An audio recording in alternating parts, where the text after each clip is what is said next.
हमने next class में एक क्वेश्चन सॉल्व किया था। अब हम इसका नेक्स्ट क्वेश्चन देखते हैं। थोड़ा लंबा वीडियो हो गया था तो हमने एक ही किया था। तो ये जो अगला क्वेश्चन है ये रीट 2022 में आया हुआ है। ये क्वेश्चन मैं इसलिए बता रही हूँ क्योंकि हमें ये पता चले कि एग्जाम में क्वेश्चन कैसे पूछता है। आजकल वो ट्रेंड चला गया कि सीधा सीधा क्वेश्चन पूछ लिया, वैल्यू दे दी और सीधा पुटअप ही करना है। क्वेश्चन में एक ही क्वेश्चन में हमें 2-3 फॉर्मूले लगाने पड़ेंगे तब जाके हमारा आंसर आएगा।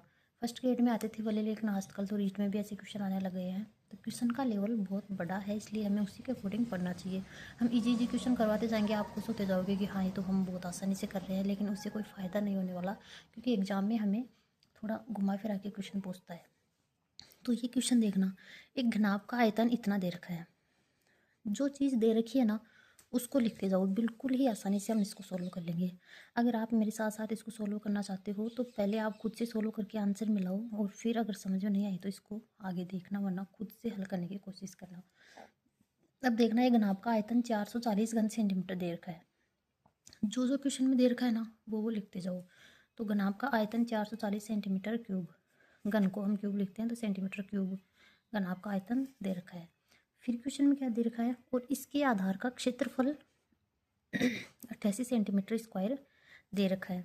आधार का क्षेत्रफल दे रखा है तो आप ध्यान रखना, क्योंकि घनाभ है वो आयताकार होता है और प्रत्येक फलक आयताकार होता है। आधार का मतलब होता है फर्श जहाँ पे हम बैठते हैं, तो फर्श हो गया, आधार हो गया, और आधार कैसा हो गया, आयताकार हो गया। तो इसका मतलब क्वेश्चन में हमें नहीं दे रखा होगा कि उसका आधार आयताकार होता है, लेकिन हमें खुद को सोचना है कि घनाभ है वो आयताकार होता है, सारे फलक आयताकार होते हैं, इसलिए इसका मतलब उसका आधार भी आयताकार है। तो हमें यहाँ पे आयत का क्षेत्रफल लगाना होगा।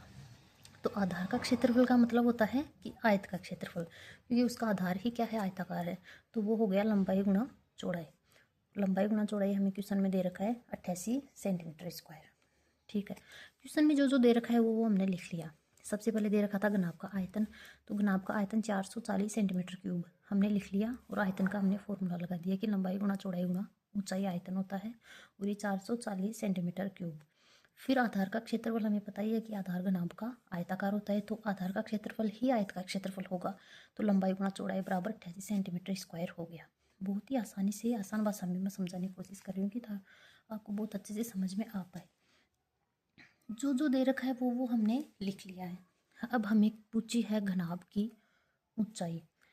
अब एक बात बताइए, घनाभ की ऊंचाई हमने पूछी है, आप खुद सोच सकते हो कि जो दे रखा है ना उनको देखो और जो पूछा है उसको देखो। हमें ऊंचाई तो पूछी है, हमें लंबाई गुणा चौड़ाई दे रखी है। इसका मतलब ये जो फॉर्मूला है ना घनाभ का आयतन वाला, लंबाई गुणा चौड़ाई गुणा ऊंचाई बराबर हमें ये दे रखा है, तो हम लंबाई गुणा चौड़ाई की जगह है 88 लिख देंगे।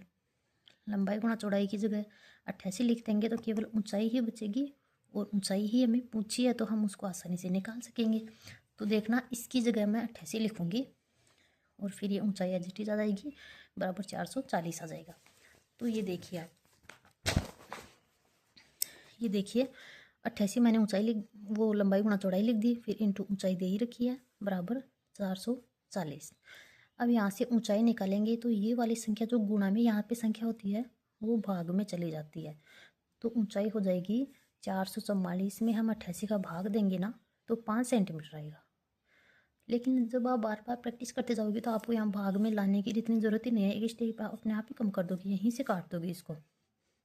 ज़्यादा वैसे नहीं काटना है तो आप 44 से ही काट दो, जिस 44 का भाग इसमें 44 से कम 44, 44 दूना 88। अब इस 2 से इसको 5 बार काट दो, ये डायरेक्ट ऊंचाई आ गई 5 सेंटीमीटर। इस प्रकार से आप इसको सोल्व कर सकते हो। अब नेक्स्ट क्वेश्चन देखना, ये आया हुआ है फर्स्ट ग्रेड 2022 में। अब देखना, आसान तो क्वेश्चन नहीं आते, क्वेश्चन आते हैं घुमा फिरा के, मतलब प्रैक्टिस करेंगे तो हम आसानी से कर पाएंगे। एकदम सीधा सीधा नहीं है कि लंबाई चौड़ाई ऊंचाई दे दी, क्षेत्रफल आयतन पूछ लिया। हालांकि अब की बार रीट में ऐसे क्वेश्चन पूछे गए थे, लेकिन वो मिलान वाले थे तो वो थोड़ा लेंथी, वो टाइम लेने वाले क्वेश्चन हो गए थे। चलो देखते हैं कि एक घनाभ की विमाएँ 5:3:4 के समानुपाती है। विमाएँ का मतलब लंबाई चौड़ाई ऊंचाई होती है, अनुपात के रूप में हमें दे रखी है। अब घनाभ का कुल पृष्ठीय क्षेत्रफल 846 सेंटीमीटर स्क्वायर है। इसका कुल पृष्ठीय क्षेत्रफल हमें दे रखा है, जो जो दे रखा है वो हम लिख लेंगे, और फिर घनाभ का आयतन पूछा है। पृष्ठीय क्षेत्रफल दे रखा है, आयतन पूछा है, और जो लंबाई चौड़ाई ऊंचाई है वो अनुपात के रूप में दे रखी है। तो पहले तो आप इसको खुद से करने की कोशिश करो, बिना देखे दिमाग लगाओ कि हम इसको कैसे सोल्व कर पाएंगे, और फिर अगर सोल्व नहीं होता है तो आप इसको समझ सकते हो। तो जो जो दे रखा है वो देखना। हमेशा ध्यान रखना, अगर अनुपात के रूप में कोई संख्या दे रखी होती है, इसका मतलब वो पूर्ण राशि नहीं है। जैसे 5:3:4 दे रखा है तो वो फिक्स 5, 3 और 4 वैल्यू नहीं है, कुछ ना कुछ इसके गुणा में छुपी हुई राशि है। तो हम इसको अक्स के रूप में मानेंगे कि लंबाई चौड़ाई ऊंचाई जब हम मानेंगे तो लंबाई हो जाएगी 5 अक्स, चौड़ाई हो जाएगी 3 अक्स और ऊंचाई हो जाएगी 4 अक्स। अक्स के रूप में मानेंगे क्योंकि अनुपात वाली संख्याओं को हम अक्स के रूप में ही डिनोट करते हैं। तो हमने सबसे पहले लंबाई चौड़ाई और जो ऊंचाई है ना उसको 5 अक्स मान लिया, लंबाई को, चौड़ाई को मान लिया 3 अक्स और ऊंचाई को मान लिया 4 अक्स, ऐसे मान लिया। अब क्वेश्चन में जो जो दे रखा है ना वो लिखेंगे। क्वेश्चन में दे रखा है घनाभ का संपूर्ण पृष्ठीय क्षेत्रफल 846 सेंटीमीटर स्क्वायर दे रखा है।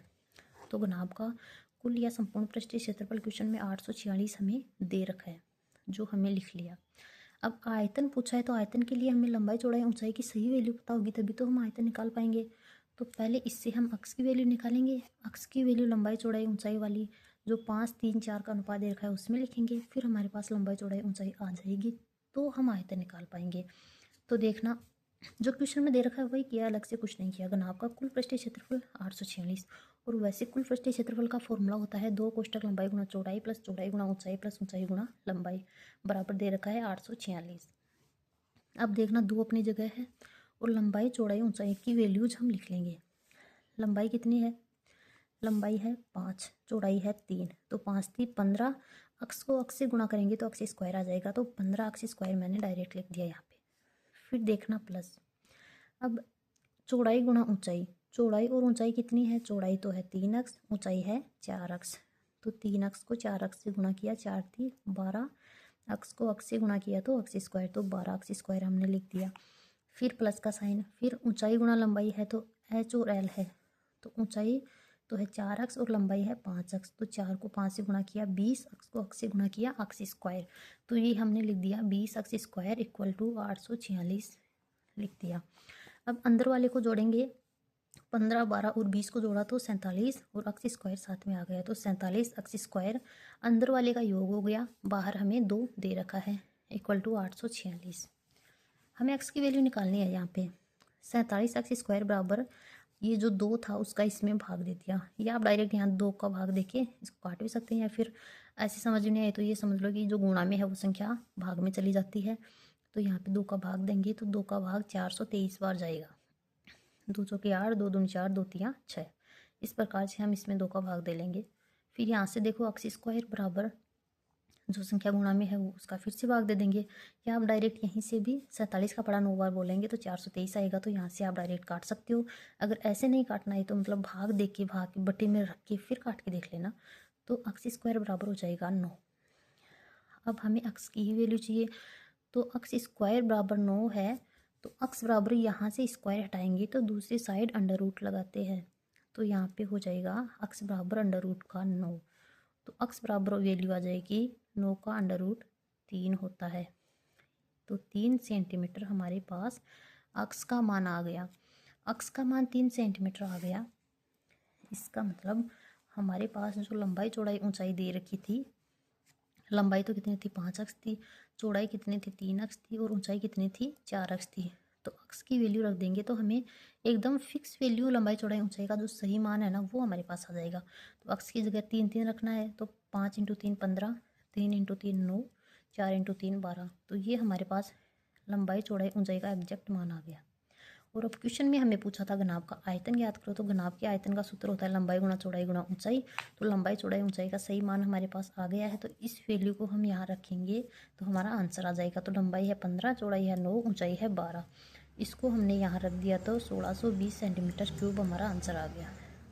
इस प्रकार से देखा जाए तो एक बहुत लंबा क्वेश्चन हो गया, आप खुद से करोगे तो इतना लंबा नहीं आएगा, क्योंकि हमें इतनी सारी चीज़ें लिखने की जरूरत नहीं है, हम शॉर्ट में ही काफ़ी चीज़ें लिख सकते हैं इसमें। तो हम बहुत 2-3 लाइन में इस क्वेश्चन को आराम से कर सकते हैं, बार बार प्रैक्टिस करेंगे तो ये बहुत आसानी से होने लग जाएंगे। इस प्रकार से घुमा फिरा के क्वेश्चन आते हैं, सीधे सीधे क्वेश्चन नहीं पूछता, एक ही क्वेश्चन में 2-3 फॉर्मूले छुपे हुए रहते हैं।